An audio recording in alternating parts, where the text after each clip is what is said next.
Hey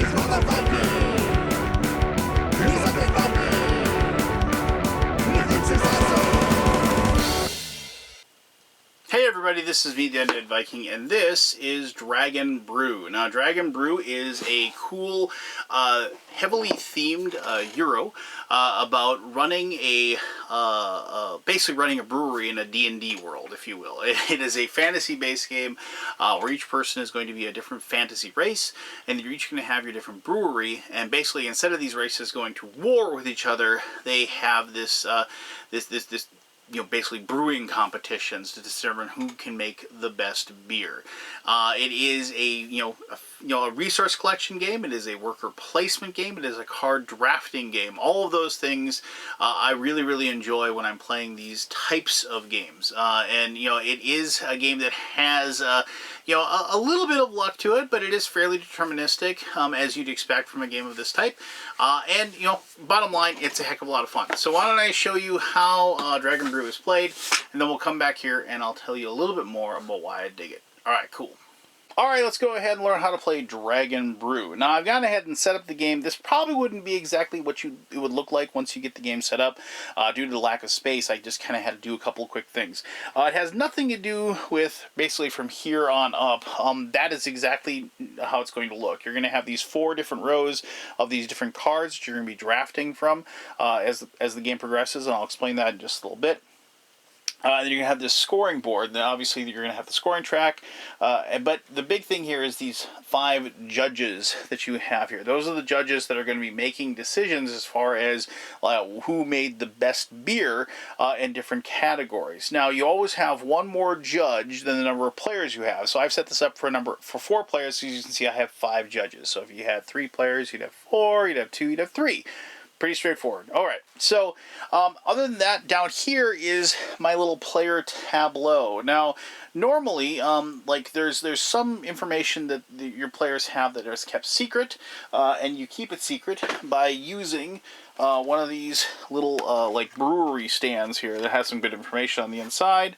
But on the other side, you can see it says this is a brewery tavern or whatever, and so that's kept. And behind this, you're going to keep your recipes secret.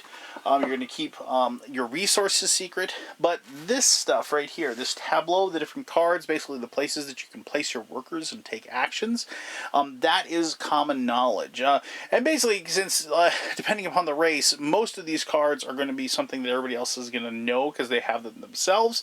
You get 8 of these cards. All but 2 of them are going to be exactly the same as everybody else's to begin the game. So it's just, you can see what other people's actions can be, and you can kind of plan a little bit accordingly, as in accordance with what other people are going to do. But it really isn't going to matter much because you aren't battling over spaces in this particular game, but you are trying to figure out what other people are going for as far as what kind of beers they're going for, and you're trying to plan accordingly so you can make a better beer than they are, depending upon what the judges are looking for.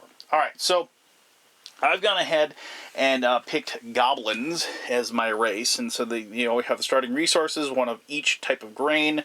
Those are located in here. They get 14 gold. They start with 6 workers. You get 3 barrel recipes and 7 spice recipes. Now those cards are located right here. These are barrel. These are spices. When you brew a beer, it has to have at least 1 barrel, and you only have 1 barrel for that matter. But you can brew in as many spices as you want, and you're going to want to, because when you brew in spices, you make the beer better, so it's going to win more awards, and plus you're going to get just more points and more gold just for brewing the beer to begin with. You cannot brew a beer with just spices, however. And you can't brew a beer with more than 1 barrel. So just keep that in mind when you're creating your beers. Alright, so you get beers, and you get those starting cards, and I've gone ahead and taken those over here. But each one of the races has slightly different stats. Some of them are the same. I think the dark elf starts with the exact same as the goblins do. Yeah, straight up exact same. But here's an elf. They start with 12 gold, but they get 4 barrel recipes, and they get 8 of the spice recipes. Let's see here. Giants get 12 gold and 3 and 7. And but each race does get its own special little ability. And so, like, here is like the special ability of the goblins. The goblins get a black market, and they can send a worker here. This little infinity symbol means that it can be used over and over again, as long as you keep sending a worker there. You send a worker there, and you can take a card drafting action and pay nothing for the brewery or event card. And those are these two up here. And so you could just, basically you're sending a worker to go to the black market and steal something for you. There's a wizard race, and so like their wizard race has like a spell book. Casting a spell owned by you or an opponent without spending the magic ingredients. So I mean, they have, it's like, so you might think that's really powerful, but the other races' powers are like equal in power, but they're just different, right? And that's kind of awesome, because what it does is it makes the play style for each race slightly different, and it just adds a little flavor to the game as well, because this is a very thematic Euro as far as that goes. And my favorite kind of Euro, when like the mechanisms actually make the what I'm doing, my pushing of the cubes makes sense, if you will. But I'll talk more about that in my conclusion. So, pretty simply, what happens is that after the game begins, after you get all your starting information, you got your people, you got your resources, and your recipes hidden. What you're going to do is you're going to take stock of what these particular judges want. And so I'm just going to show you two of them, for example. So like this particular judge wants really good bitter beers. That's like the highest in bitter quotient is going to get the rewards from this judge. And if there's two people that tie, the tiebreaker is going to be the lowest. And that's the arrow pointing down in the red value. And for thematic purposes, the red value is the strength, how alcoholic. So this particular judge wants a really bitter beer, but they want it to be not very alcoholic. But remember, this does not come into play, this part right over here, unless you tie over here. And so, like, the next, it's pretty much the exact same thing. They want really bitter beer, but this guy wants the beer to be strong, wants to be very alcoholic. Now, and you can see the rewards. This one will give you 2 victory points. This one will give you 4 victory points. Also, you get one of those blue ribbon cardboard tokens. I'll grab one here and show you. You're going to get a blue ribbon token, and you keep these when your beer wins, because if you, at the end of the game, if there's a tie, they're used in the tiebreaker. Now, the cool thing about judging, and I'm kind of jumping ahead to the last phase of the turn, but the cool thing about judging is that you do satisfy the judges starting left to right. So you're going to start going through the judges, and so if you really made a super, super bitter beer, you're probably going to get the blue ribbon from that first judge, but it's only 2 victory points, whereas the next one's going to give 4, and a beer can't win more than 1 blue ribbon. So you can't just make a really, really bitter beer and get all the awards. It's going to get the award, and then that beer can't compete anymore. And so then the next one goes, and so then the person who had the second best beer will go. So that's one of the cool things about the game. I really like that scoring method, because it's like, I really want a good bitter beer, but I don't want a really, really good bitter beer. Yeah, so you're kind of working against the other people trying to get those points. And so like I said, I really enjoy that. Now, the judges will change from turn to turn, and so you will have to change up your strategy as well. All right, so to begin with, like I said, you get these resources. So let's see what we got. These recipes.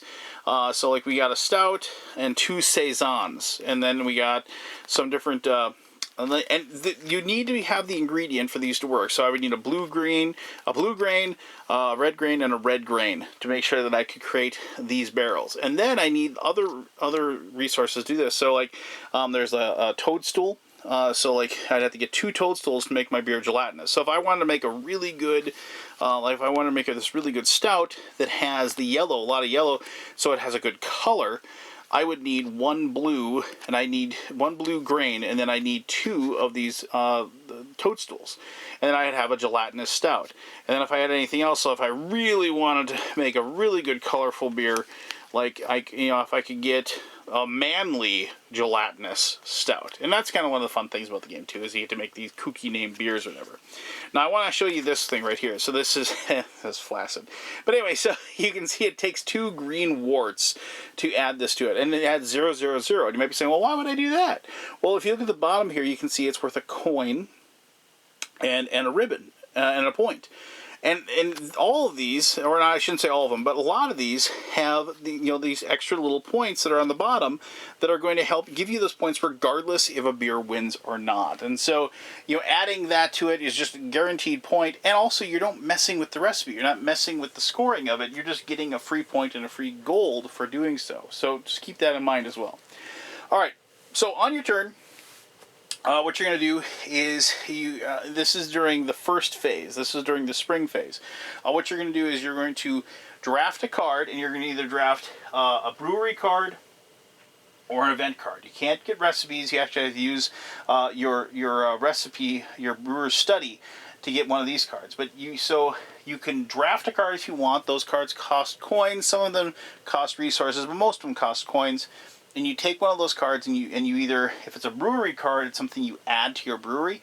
If it's an event card, it's just something that takes effect. So like here is migrant gnomes. You can pay 4 coins and you can get another worker for this particular turn. You grab a migrant gnome to use. Like you can go ahead and you can send here. This is one that actually doesn't cost coins. You can send one of your workers on a quest, and you'll get 6 coins by taking this particular one. This one is a beer festival, where if you discard a wort ingredient, you can get 4 gold for doing so. This one is a trader. So you can see here, collect 1 wheat, 1 rye, and 1 barley for 1 coin. That's a pretty good deal, right? So you can go ahead and take one of those for your card drafting. Or you can do something that permanently increases or gives you another, upgrades one of your existing spots you can use, or gives you a new building. So like here's one that gives you a new building. This is like a dragon's den. It costs a coin to get, but after that you can send a worker and you can get a dragon scale, like a black magical ingredient by sending a worker there. This one actually is kind of neat. This is a tavern. It has no worker over here. It can just be used at any time, and you can just use it unlimited times. You can discard any 3 grain to get a gold. So if you have an excess of grain and you need some money to be able to get something else, you can go ahead and turn those in. Now, like I said, lots of these are like upgrades. So like here is a pack gnome. It's a magic trader upgrade. Increase the action multiplier of your magic trader by 1. So let me just show you how that works. So here's a magic trader. You can use it unlimited times, the infinity symbol, and then if you send 1 worker there, you get to use 1 time. You can spend 2 gold coins to get one of these magical ingredients. You can get a white, a black, or a brown. But if you had upgraded with the pack gnome, a little bonus there, you can see there's that 1x. So now when you send a worker there, you can do this action twice. You still have to pay for them both. You'd have to pay 4 total coins to get to use it twice, but you're more efficient because you're using 1 worker to do that particular spot. Some of them just will, like, if one of these that increases the winter stores. Normally during winter you lose all your resources, but you can store 4 in these winter stores. But if you have lots of resources, you can use like these oak barrels, and now you have 8 spots that you can save, and so you don't lose those particular resources at the end of that turn. So you have, here, let me show you this one real quick too. So here we have, mechanical gnomes. Increase the max number of beers brewed in the fall game phase by 1. So here's this brewery. So normally you get to do 3 breweries, but when you have the mechanical gnomes, you get to add 1 to the number of beers that you get to do. You can also put a worker on here, and then you can increase the number of beers brewed in the fall brew by putting a worker there. But this is like a mechanical gnome that's just going to go in there and work for you, and he's going to allow you to brew 4 beers instead of 3 normally. So, but you got to make sure you have enough of these barrels, obviously, to be able to do that. Alright, so you're going to go through all these actions. Let me just show you these other ones real quick. Your basic actions. Here you have your fields. You place a worker on here. You can grab 1 of whatever color. Like you can grab 4 red, 4 yellow, 2 red, a blue, a yellow, whatever you want from those particular spots. Here is the brewer's study. Two things about this. Basically, for one worker, you're able to grab, extra, like, different recipes here. If you don't like those, you can draw them off the top of the decks as well. And then there's the recipe book, those 10. That's very important because of the fact that at the end of the turn, if you have more than 10 recipe cards, you'll have to discard down to 10. It's your choice which ones you discard, but you do have to discard those down. And then finally, I wanted to show you the mash house. So basically, I mentioned those wart ingredients. So here you can see, by sending a worker here, you can use it twice, and then like a yellow and a blue. Yellow and blue make green, and then red and yellow make orange, and red and blue make purple. And that's another way for you to get those ingredients that you're going to need for possibly some of your spices that are involved over there. So what you're going to do is you're going to get those resources, you're going to get different cards, you're going to upgrade your brewery, you're going to do all those things until everybody's out of workers, either temporary workers or the workers you start with. Once everybody's out of workers, the spring phase is done. If you still have workers and like other people are going, you just have to kind of sit there and wait till they get done. But once everybody's done, then you're going to immediately go into you're going to go into fall phase. Now you're going to brew your beers, and this is when you take the recipes that you have, and you will be putting this in front of you so they can't see what you're brewing and what you're making. What you're going to do is you're going to go ahead and put these cards and put them together in the matches, like that one that we had before, like, here, what was it, the stout, the manly gelatinous stout. You're going to take these, and then you're going to put the resources. If you don't have the resources, you can't make it.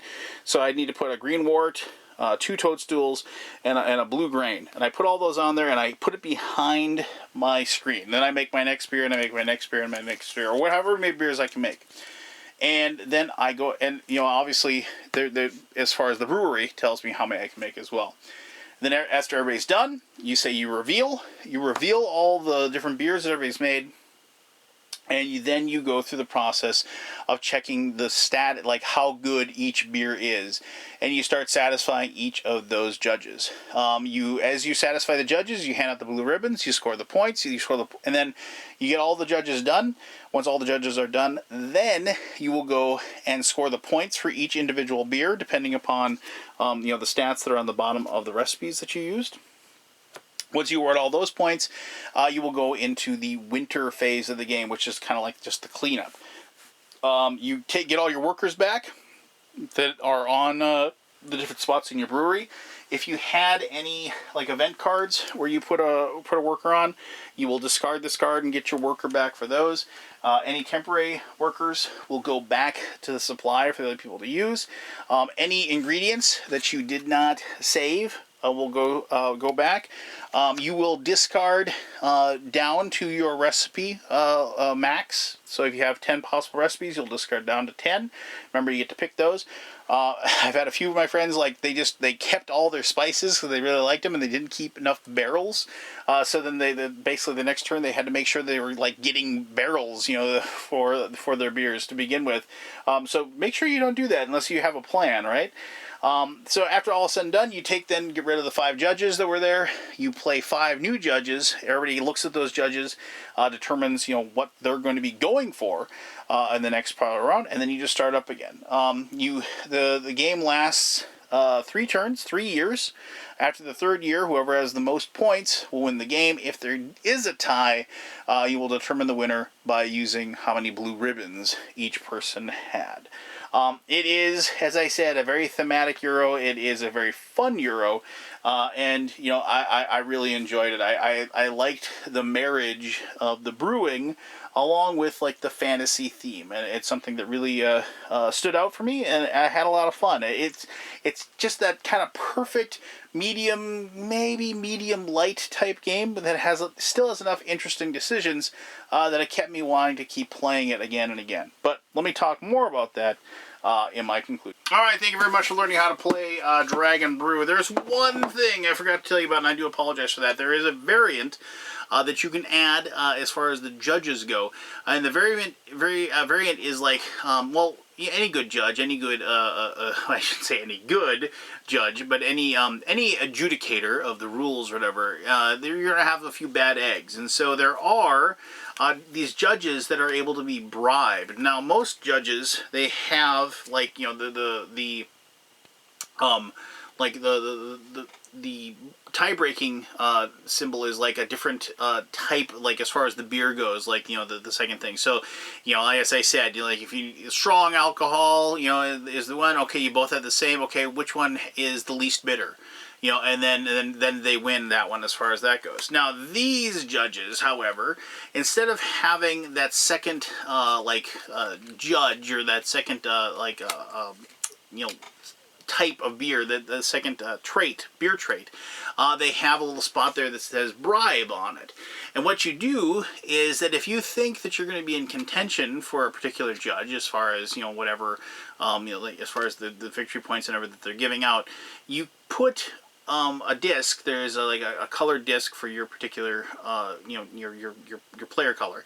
You put it on there, and then you put a number of coins under that as well. And so like you say, I'm bribing this particular judge with 2 gold coins. Now, if somebody else decides they want to bribe that particular judge, what they do is they have to go over your bid. So they'd say, I'm bribing them for 3, and then bribing them for 4, and so forth. You do get your coins back when somebody bribes, but you can't take it back until somebody does that, until somebody outbids you. So if you're looking for a little more screwage, you know, a little more monkeying with the works or whatever, this is a fun little variant. And you just you know, put these into the into the judge's deck, and, you know, maybe they'll show up, maybe you'll get a bunch of them, maybe you won't get a lot of them, you know. And so, you know, it's an interesting little addition, if you will, to the game. So, you know, I talked a little bit about why I dug it towards the end of the gameplay portion, but you know, flat out, what the game, you know, kind of is for me, is that I really enjoy these types of games, because it's that perfect, like, conversational Euro. Now, I do dig really, really heavy, really, really thinky Euro games. I like those, but those aren't games where me and my buddies are sitting there talking and joking around and talking about whatever, you know, episode of whatever show we happen to be watching or anything like that, because everybody's kind of deep in thought and everybody's just, you know, focused on the board. But, you know, these types of games, yes, they're, like, as I said, there's still enough interesting decisions. I mean, there's some timing situations as far as how the judges go. You know, there's, you know, like, you never seem to have enough workers, which is something I really liked about this one. You know, normally, like, worker placement games are like, you know, it seems to me when I play a worker placement game where, you know, I start with 3 workers and eventually maybe you can get up to 6 or something like that. Well, like, it seems to me like the strategy should always be, you know, those first couple of rounds, get more workers. You know, because then later on, it's like you're kind of hamstringing yourself a little bit at the beginning, so later on, exponentially, you can help yourself out and have more workers at your disposal later on. And so when you have games where it's just like, these are your workers, go for it. You know, yes, you can get the temporary ones and by spending, but that's a hefty investment. I mean, 4 gold coins is quite a bit of money in this game. And so I do like that, like, they kind of removed, you know, that whole, you know, get more worker strategy a little bit.